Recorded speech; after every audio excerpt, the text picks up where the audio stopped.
आ रही हैं जो हम लगातार आपको दिखा रहे हैं, क्योंकि रुझानों में एनडीए ने छुआ 150 का आंकड़ा। तो बड़ा एक अंतर जो है वो अब दिखाई दे रहा है। 122 का आंकड़ा था, लेकिन 122 से सीधे 150 पर रुझानों में एनडीए ने छू लिया है वो आंकड़ा। बहुमत के लिए 122 चाहिए, लेकिन 150। और हमने देखा था गृह मंत्री अमित शाह ने टारगेट दिया था 160 का, बीजेपी ने टारगेट दिया 160 का। एनडीए की तरफ से माना जा रहा था कि 150 से ऊपर हम जाएंगे, और कुछ उसी तरह का आंकड़ा रुझानों में एनडीए छूता हुआ गठबंधन दिखाई दे रहा है। तो इस वक्त की ये बड़ी ब्रेकिंग न्यूज है, जिसमें कि पूर्ण बहुमत के साथ एनडीए की एक बार फिर से सरकार बनती हुई दिखाई दे रही है। और महागठबंधन जिन्होंने पलायन का मुद्दा उठाया, जिन्होंने तमाम मुद्दे उठाए, लगता है कि जनता ने उनको छुआ नहीं और रास नहीं आया। तो 150 का आंकड़ा रुझानों में एनडीए पार करता हुआ दिखाई दे रहा है गठबंधन।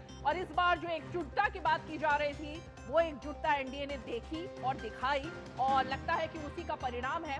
लेकिन सिंगल लार्जेस्ट पार्टी की अगर हम बात करें तो उसमें बीजेपी इस वक्त सबसे बड़ी पार्टी के तौर पर उभरती हुई दिखाई दे रही है। और नंबर 2 पर जेडीयू, यानी दोनों का तालमेल जो रहा जेडीयू और बीजेपी का इस गठबंधन में, उन्होंने जनता के मुद्दों को छुआ, जनता के दिल को छुआ। और एग्जिट पोल्स में भी जो चीज दिखाई दे रही थी, उससे भी कई हद तक बढ़त इस वक्त रुझानों में एनडीए को दिखाई दे रही है। तो